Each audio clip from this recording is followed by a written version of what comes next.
Good evening, and welcome to Sweet Blessings, the Anna L. Brothers Show and Podcast, where we come to you to inspire, to encourage, and to empower you to live a healthier lifestyle.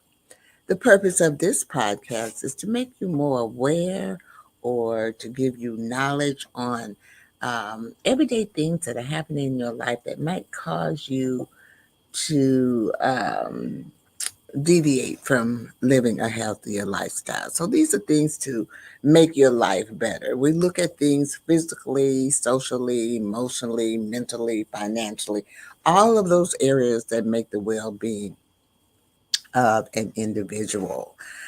So we also have to look at things that make us feel good. So I think that's what this topic is about this evening, is something that makes you feel good. And it's one of my favorite topics this evening, which is gardening.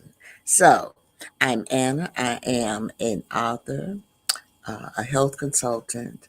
I'm also a independent cake certified cake instructor. I'm an owner of the Jazzy Jewels collection, which I do 3 times a week. And I believe that's all of my goodies for you this evening. So we're just going to do a few little housekeeping bits here. I do. Hello. Thanks for hopping on. Thank you so much. Good evening to you. I do want you all to realize that if you're on Facebook, that you can support me by sending stars. Stars help me earn money to make more content. I'm always trying to find new things and things that we can do also. I just mentioned to you about me going live. This is my Facebook. And this is my Instagram, because I do go live on my Instagram as well.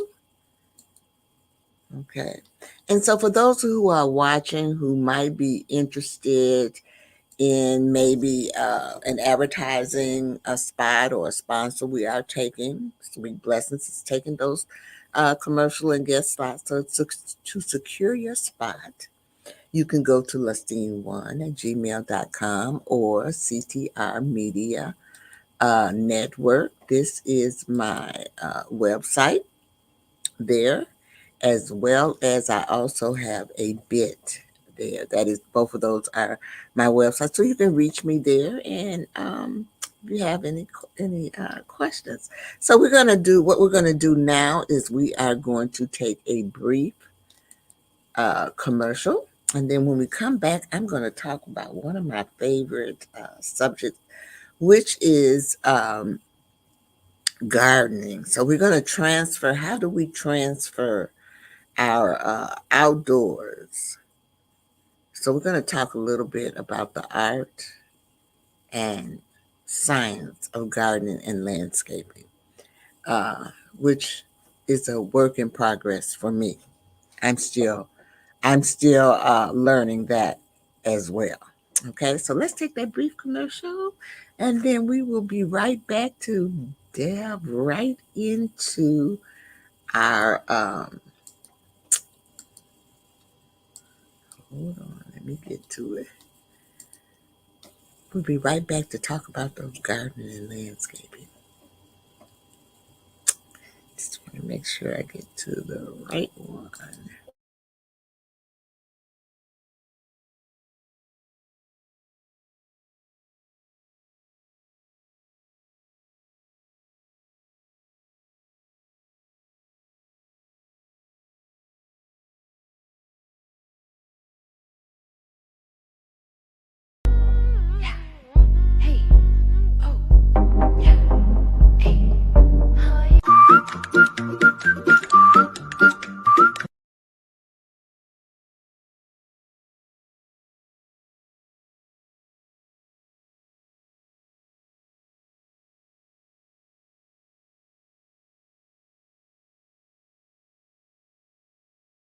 All right, we are back, and welcome again to Sweet Blessings, the Anna L. Brothers Show and Podcast.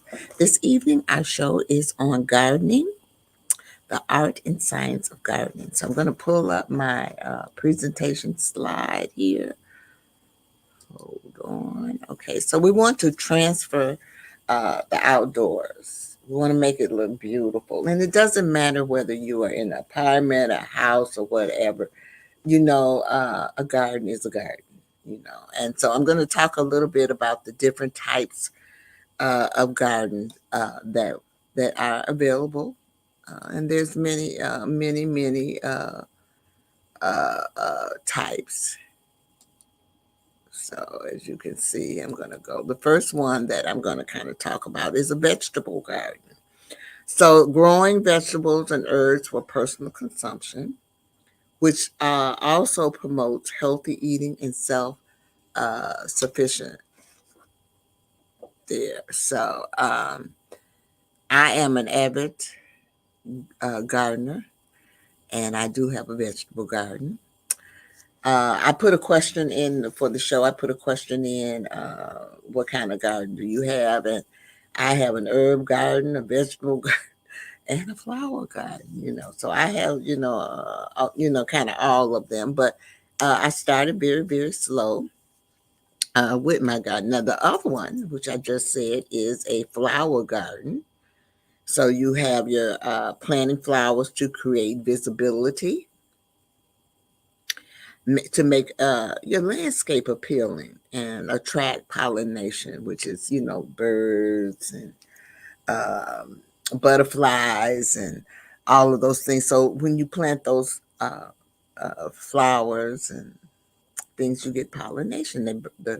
The animals and really truly the monarch butterfly is becoming extinct, so they're trying to save that one, and it's such a beautiful animal. So, and then the next one is container gardens. So a lot of people who are in apartments, let's go back. A lot of people who are in apartments and things like that, they might have a container garden as well. Going back a little bit, I thought I had a picture of it, but I guess I don't have a picture of the container garden. In the container garden, all that is using pots and containers to grow plants suitable for small spaces like the balcony or your patio. Now, what I learned, and this was last year, I went to the library. My library has lots and lots and lots of interesting workshops. And so I went to one of the workshops, and the name of the workshop was called um, Growing Gardens in Any Container. And it was such an amazing class because she used just you just everyday containers. Like sometimes when you go to the restaurant, you get the little uh, uh, black covers and it has the plastic on top. She even used that, y'all. She used milk cartons. Okay, she used egg cartons, and it was just an interesting thing. So, um, container gardens can be uh, just as small and elaborate as you uh, would like. Um, this year, I tried it last year, it didn't work. But this year, I am going to try to grow at least one of my tomato plants in a container. My neighbor's really good at it. I just always put mine in the ground. But I'm going to, I experiment every year, and I suggest to everyone that they experiment as well. And then the next one I wanted to talk about was the raised garden. That's where you see the boxes, and then you see plants within those boxes. What it does, it utilizes the elevation of the soil beds to improve drainage, so it makes drain. And that's why my tomatoes did not that I had in the container did not grow, because I did not have enough Believe it or not, I did not have enough drainage in it. Also, Dr. Ramsey said, hello. Hello, how are you? Thanks for hopping on this evening. All of you, I want to learn about gardens. So it is that time of the year for garden seasoning. And this, I believe this is my second one on gardening. So this year will be the first year that I will have a raised garden. Now, what am I planting there? I want to plant watermelons because last year I was very successful with watermelon and I didn't have a raised garden. And so that's all I want in that raised garden is watermelons. So I have my seedings on my back porch, which I'm going to transfer into my raised beds. And we'll see what will happen. Maybe I'll take some pictures and post and post them on Facebook. But there are some benefits to gardening. The first benefit that I really and truly wanted to talk about was health, the health benefits. Believe it or not, physical activity uh, from gardening improves fitness. It reduces your stress and it enhances your mental well being. It also helps in relationship to the environment. So, garden provides habitat for wildlife. It contributes to the biodiversity, and it can improve the air quality because plants do give off carbon. Uh, uh, I think it's carbon monoxide, oxygen. Anyway, we gather the oxygen from that, but that is um, a good thing. What I learned too. Each year, I told you I learned something different. But what I learned also was that they say that in the fall you want to clean your ground, but you don't want to clean it. You want to leave some stuff that down, like because sometimes the animals and stuff are good for the soil and so forth. So, um, like I said, it's trial and error. It's been trial and error for me. I've been doing it for quite some time, and I'm still having. I still have some success, and I still have some failures. But that's okay because I keep trying, and that's what it's all about. In anything that you do, you want to just keep on trying. So, it's also economical. Now, you might not think that a garden can be economical, but it is because growing your own food reduces your grocery bill. Okay, and it can be a cost-effective hobby. I love growing my food.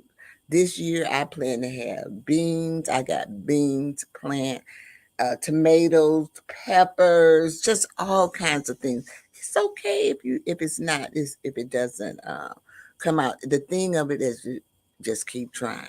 I mean, there have been summers wrong where I have had one green pepper, just one green pepper. But the idea is that it came up, so that was some success, so it kept me going. So I'm still now I'm doing what is it called, heirlooms. I'm the peppers I'm doing now.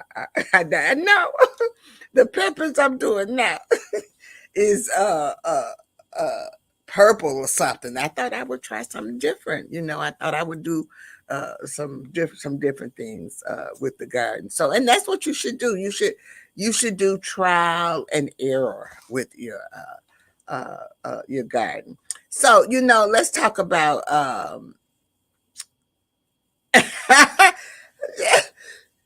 she said, keep on keeping on. That's right. You got to keep on keeping on. So don't, start small because that's what I did. I started small. And I'm going to really tell you, I started with annuals.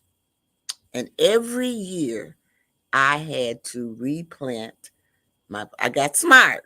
And then I started planting perennials that they come back every year, which to help me because then it helped me in the landscaping, which I'm going to talk to you all a little bit about a little bit later about the landscaping. But there are some things that essential practices that you need to do when you're gardening. So you want to prepare your soil, okay? Ensuring that your soil health with proper pH levels, nutrients, and textures. Okay, that is very important. I never really put anything into my soil until maybe really and truly, I'm going to tell you, until after I went to that class at the library where she talked about the container gardens. That is when and so I use, there's several things that I use, I will tell you to prepare my soil, and one of them is called blood meal. And you only use a little bit, and you just sprinkle. I just sprinkle a little bit on that, and it has a lot of nutrients in it. And then the other one is fish fertilizer from the fish. It stinks. Both of them are very stinky. Uh, but they work. They really make your flowers just really bloom. And there are a lot of them out there. I remember because in my community we have a garden walk, and sometimes I ask the people because their gardens are so gorgeous, y'all. I ask them what they use, and some of them have told me different things.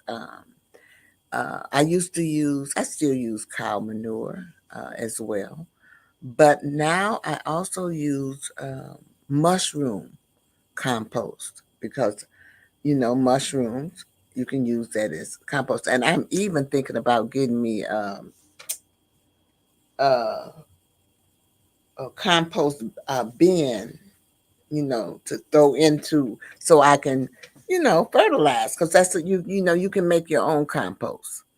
All right, so your plant selection. You want to choose plants suited to the local climate and soil condition where you live. You don't want to go like I got now. Because now I told you I'm always experimenting. So I am growing an avocado uh, seed. Well, really and truly, it's really needs to go into the ground, but I have never seen avocado trees here in the Midwest, so I don't know if that will work. I'm going to experiment and put it out there because you take the seed and you put it in water and you let the roots come up. But the plant is, oh my God, the plant is this long, y'all. So it's ready to go into the ground. It's got so many roots. But I can experiment it with and put it out there and see what will happen, but I've never seen it. But you never know. The climate, really and truly, this global warming is changing everything. So it's a possibility for anything to always try. You want to water. Watering is very important. It doesn't matter whether your plants are outside or inside. You got to water them. You got to regularly remove of weeds, which can be time consuming or. But the thing about it is, I try to remove mine when it rains because it's easier to pull them up when it rains. Because you don't want the weeds to compete with your plants because they will compete with your plants to get the nutrients that you put down there for your plants. Weeds is something. I have when I go out now. I'll tell you right now. When I go out now, what I do is I take my phone with me because Google has a little I guess a little square like thing, and you can put it on there to see whether or not it's a plant or a weed. And I have been doing that ever since I got poison ivy. Now, how I got it, the doctor told me I had it, but the thing about it is the birds drop little things in there, so evidently they must have dropped some seedlings in my garden, and I was out there, so my leg kept itching. I didn't know I had poison ivy, so you just have to be really, really careful with that. Also, pest control. You want to manage the pests through organic methods such as companion planting and natural predators, or using chemical controls when necessary. What I learned here recently is that marigolds. A lot of times people plant marigolds by their tomatoes or something like that because the snakes, the rabbits, and all of them, they don't like the smell of the marigolds. So like I said, when you learning about plants, you learn these different things and how you can put them into your garden and how you can help it be landscape your garden. So we're gonna take another little brief commercial, and then we will be right back. And we're gonna continue our discussion on gardening, and we're gonna talk a little bit about landscaping, because you're doing all of this garden. You want to make sure that your yard, even your patio, or even if you have a balcony, you want to make sure that it looks beautiful.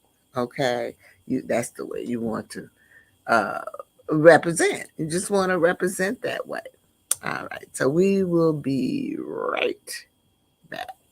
Join the She Trucking Foundation today and be a part of a supportive community of women in the trucking industry. Unlock exclusive access to valuable resources, including mentorship, educational workshops, and networking opportunities. Whether you're an experienced professional or just starting your trucking journey, She Trucking is here to empower you and help you thrive. Visit www.shetrucking.com to join us and drive your trucking career to new heights. All right, so I'm back. I'm Anna. I'm the host of Sweet Blessings, the Anna L. Brothers Show and Podcast. And this evening we are talking about transforming the outdoors, the art and science of gardening and landscape. So I talked a little bit about gardening, and these are just little things that I'm talking about. Is there You can do more research into it, but this kind of like get you started and going. But I want to talk a little bit about the types of landscaping. Did you know that there were types of landscaping? I did not know. But as I read these, you are aware of them. You just didn't know the name of them. Okay. So the first one is hardscaping. And what that one is incorporating non-plant elements like the patio, the walkway, retaining walls, and water features.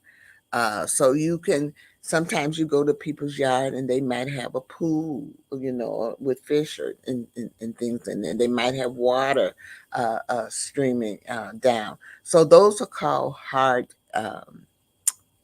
scaping.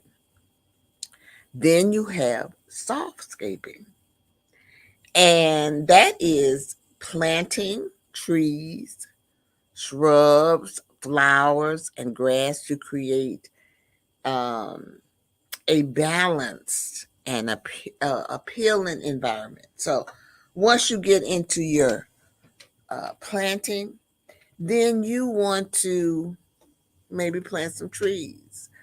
I have planted 2 trees, and I have cut down some trees. When I moved here, I had 2 weeping willow trees. I hate I had to cut them down, but one of them was messing with my plumbing, the sewage, the roots. They like water. Weeping willow trees like water. And so it was kind of close to my house. And so I had to cut that one down so it wouldn't mess with my plumbing. So I left the other one up. And lo and behold, we had a real bad storm and lightning struck it. And it struck it in a way that it did come down. Part of it came down. So the part that came down was dead. And The other part was living. I really wanted, because those type of things happen to weeping willow trees. I really wanted to leave it, but the city would not let me leave it, so I had to cut that one down as well. So not to be outdone, the water reclamation um, district or here, they work a lot with the communities and the environment. And so they had a program going on where you could go and get compost, because that's what they do at the water. They recycle the waste and stuff. And so you could go there, get the rich compost, and they might have this in your community where you live as well. Just check it out. The what is coming, and they do a lot of things. They give away books. They give away rain barrels, and I'm gonna talk about rain barrels a little bit. So check in your neighborhood. It's a great thing for children to get involved in, as far as planting. So, not to be outdone, I planted a red oak tree because they were giving them out. They were giving out oak, three types of trees. Well, I got all three, but only one lived. So I tell you this because trial and error. I'm back to that trial and error again. But that one little tree, that red oak tree, is growing very nicely now. It was a little bent over, but now it's sturdy and the leaves is coming up. It's no bigger than this, you all. I mean, this is like, if this is the ground, it's about here. Okay, so it was very, very small. I probably will not live to see its lifetime, but it's there, and I love red oak trees. I love the leaves and stuff. And then I planted another tree. I don't even know what it's called. It's just, it blooms, and it's mine blooms white flowers with the little they look like small little hibiscus. Okay. But they also come in like a pink, and then there's a darker color. I can't think of the name of it. I plant things and I don't know the name of them. But I've also planted that, and that one is, it's about this high now. So I'm one of those ones that even in my house plants, I like to start out with little plants, baby plants, and watch them grow. Okay, I like that. And so the other type of landscaping is called sustainable landscaping, and that is it is designed to conserve water, and they use a lot of native plants, and it also reduces the need for chemical inputs.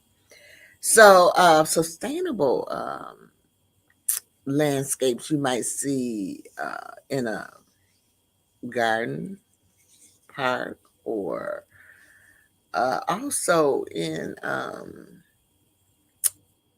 we'll talk about this a little bit later, but also in some of the environments like wildlife, they have sustainable landscape, and I'll talk about that just a little bit,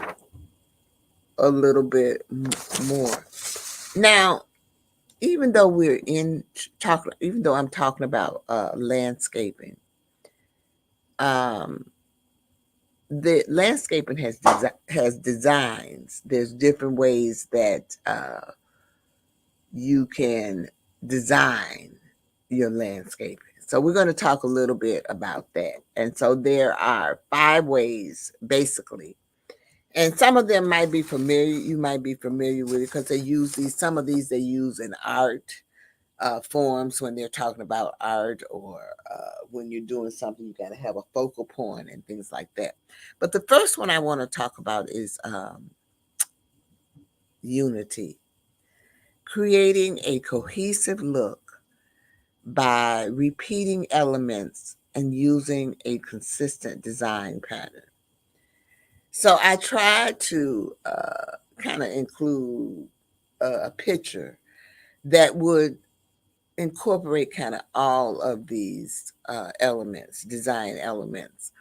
Now, you might not find all of these elements in your landscape and design, but more than likely you're going to find a few of them in. I just tried to find one.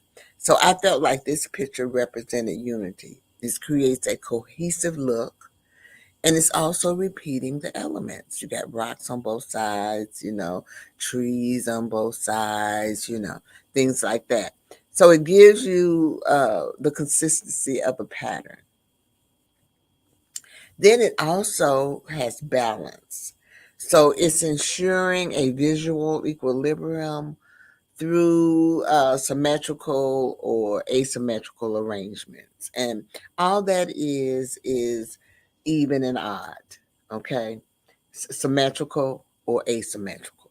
It's either going to be even, have an even group of people, things there. And that's with anything, or it's going to be an odd group, okay? So if we look,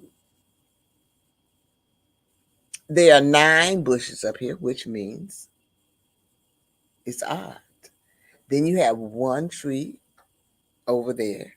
That's an odd. So it's either, I know that in cake decorating, we always used asymmetrical. We always used um, an odd number thing when we were putting our decorations on the cake. So it doesn't just doesn't fall in this category, but you use this also in other ways of life.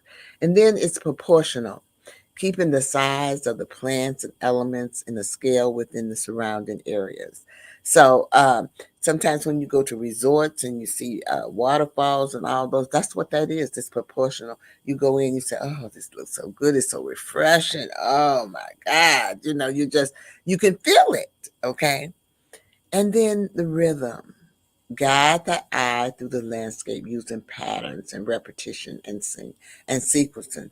So when you look at this, you feel serene. You feel like you can feel the water coming down. You just feel refreshed.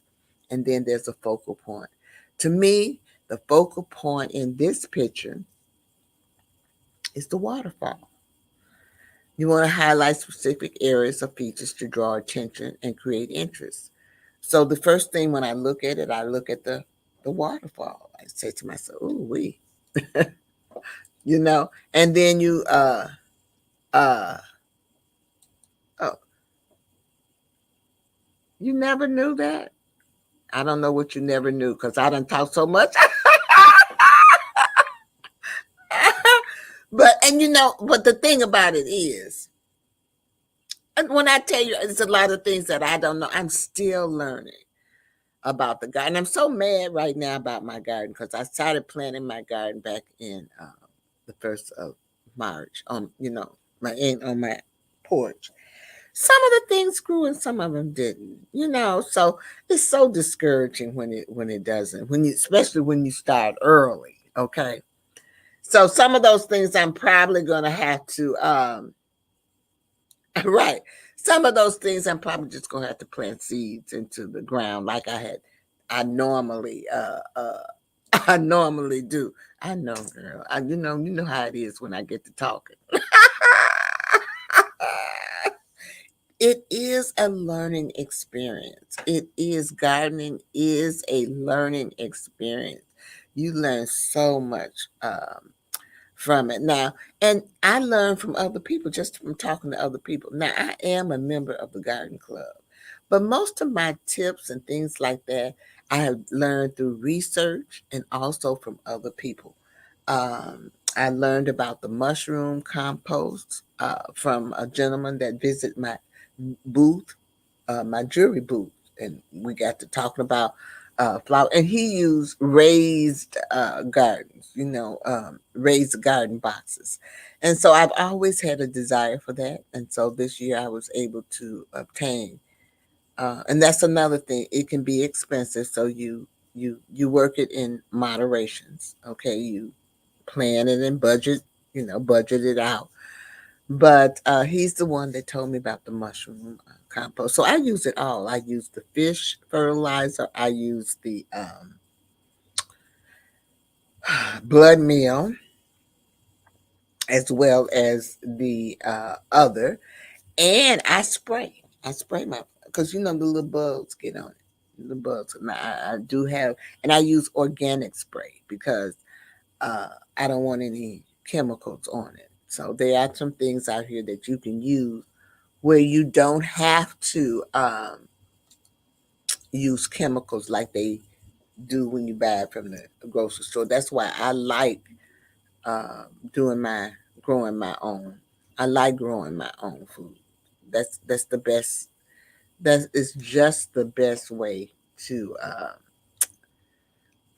do that. So we are going to move on, and we're going to talk a little bit about environmental considerations. So when you are gardening, you just sometimes you don't even think about all of the things that go into it and all of the things that we benefit from it.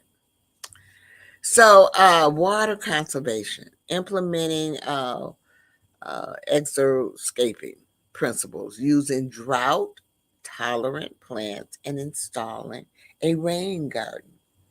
Now, many of you all might say you haven't seen a rain garden, but I think you have if you go to the zoo. Most zoos have rain gardens. Okay. And that is a way of also um, working with the animals in their habitat so they feel comfortable. They feel like they're in their own environment. Soil health, using compost and mulch to improve soil structure and fertility. Now, like I told you, I use cow manure, I use compost, I use the blood life, I use the fish fertilizer for that. But before, when I first started planting, I didn't use any of those because I didn't know. I didn't know what to use. It's just that through my interest and learning about the gardens and everything that I uh, have come along. Now, I'm going to tell you right now, people stop me when I'm in the yard to talk about my garden, how pretty it is. And I don't think it's pretty at all, but I do. Uh, Sometimes I plan like I last year. I my go to last year was dahlias, and so I planted, and they all came up. All my dahlias came up, and but what I was supposed now this is me experimenting again. I was supposed to. Those are the type of plants that you have to pull. You have to dig up the bulb and save it for for the next year. So I decided not to. I decided I was gonna mulch it, and not one has come up yet. But we're gonna see. But in the meantime, I have some other dahlias that I've grown, and I have them on the back porch. They're ready to go in yeah. But I love dahlias, and so that was my each year I try to do something different or add to what I'm doing. So um, I still have not. I'm going to talk about this one. The native plants. There are some that I still have not mastered. The black eyed Susan I have. Most of them the prairie flowers I have, but there's just one that cornflower. I have done everything. People have given it to me. And I just don't know what it is about that flower that I can't grow it. Oh, and I try every year because I like it. That purple leaves and stuff. And you go to other people's yard, it looks so good, but I just cannot get it in mine. So native plants, selecting plants native to the area to promote biodiversity and also to reduce the maintenance needs. So um, I try to plant because I'm in the Midwest, so I try to plant. Like I said, the native plants, but I also have all kinds of plants because I like plants and I like the flowers. I like fresh flowers in my house, and so I do plant them. I do cut them and bring them into my house. Also, wildlife habitat. This is what I was telling you before. Designing spaces that provide food, shelter, and nesting sites for local wildlife. Um, and so I included this because you can see all the different types of wildlife in that. But I also think about the rainforest at the zoo, or they also have a wildlife habitat there. They try to make the environments where they are.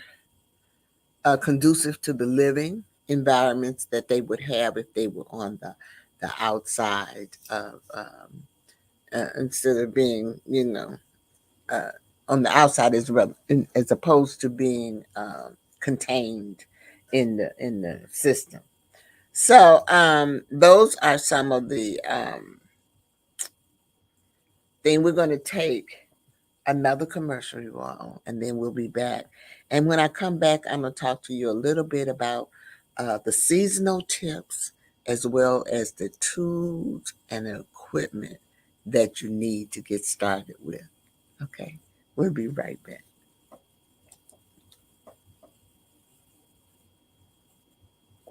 CTR Media Network is now accepting new podcasters to join our growing network that's reaching 350 million global listeners.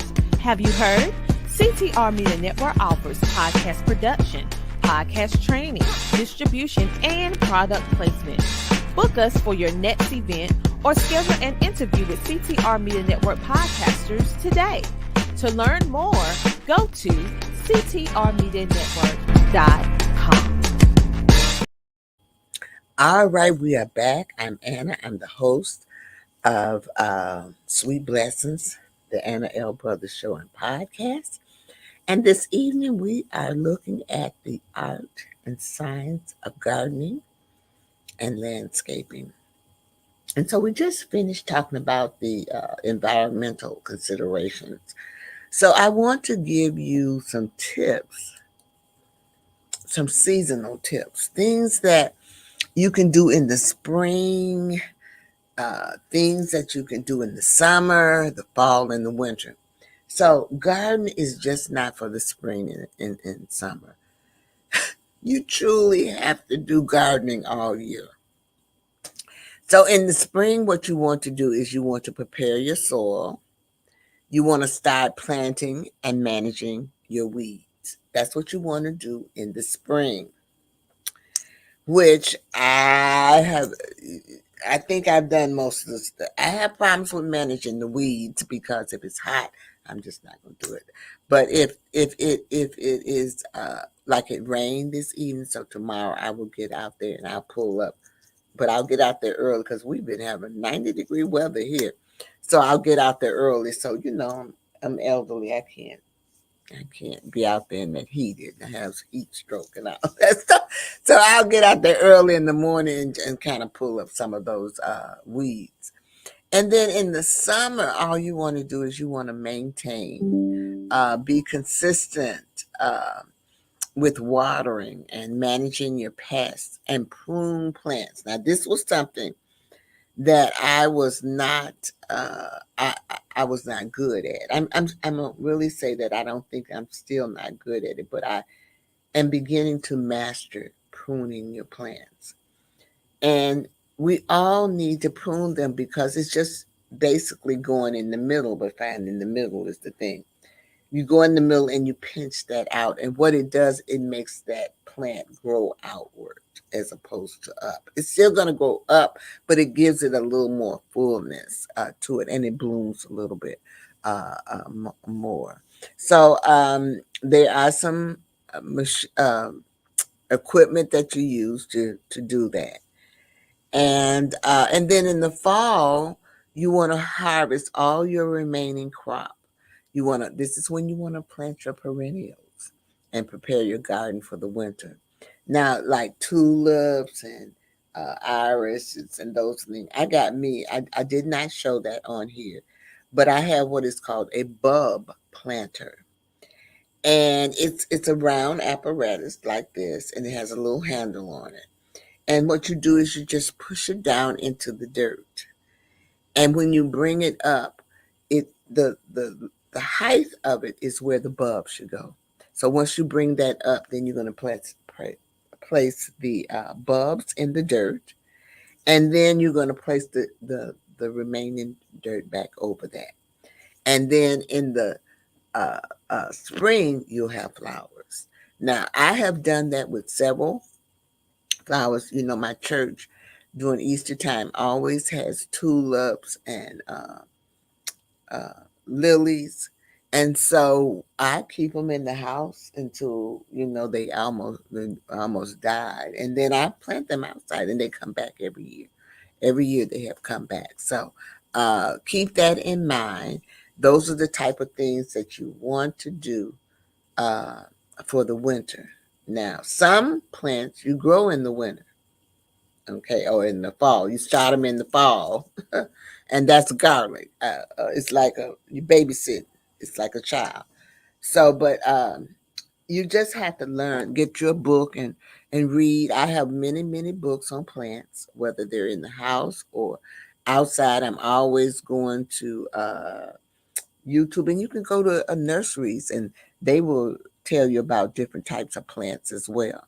Now, in the winter, you want to protect your plants from frost.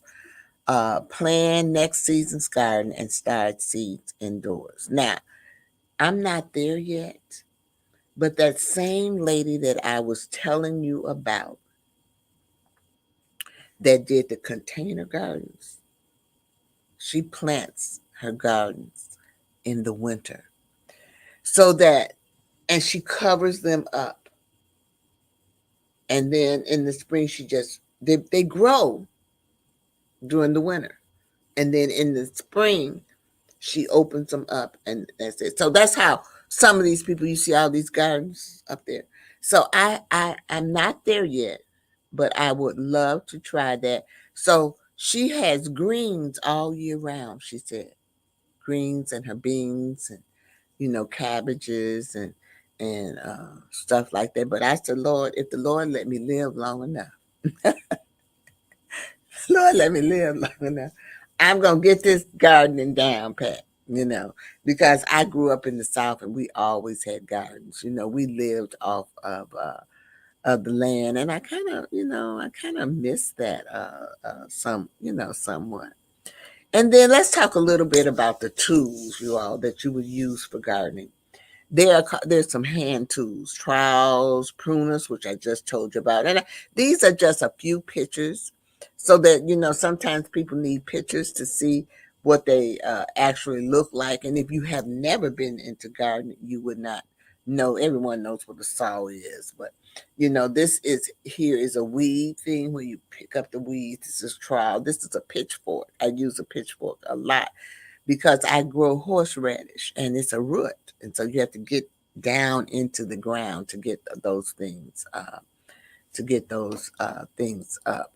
And then these power tools. Most of us know about the lawnmower, okay, the leaf blower, the hedge trimmer. All of these are part of landscaping. You basically need these items to do landscaping. You have the small tools, you have the power tools, and then you have the irrigation system.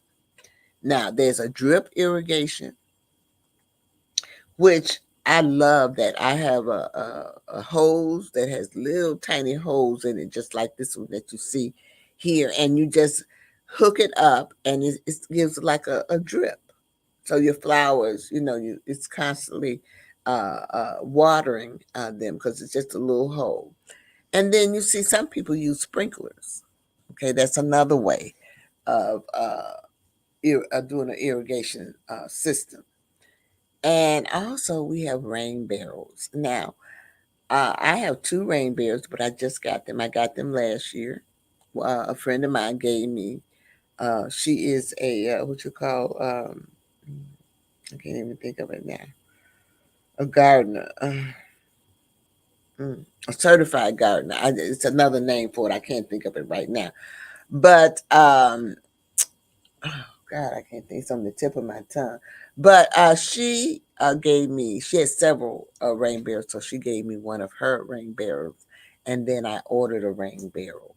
The rainwater is good because when you have that drought season and you've stored your water in there, you can still water your plants, even in the part of the winter time, because you can take that rainwater and put it in containers, and you can still water your plants with it. So rainwater is the best water there is for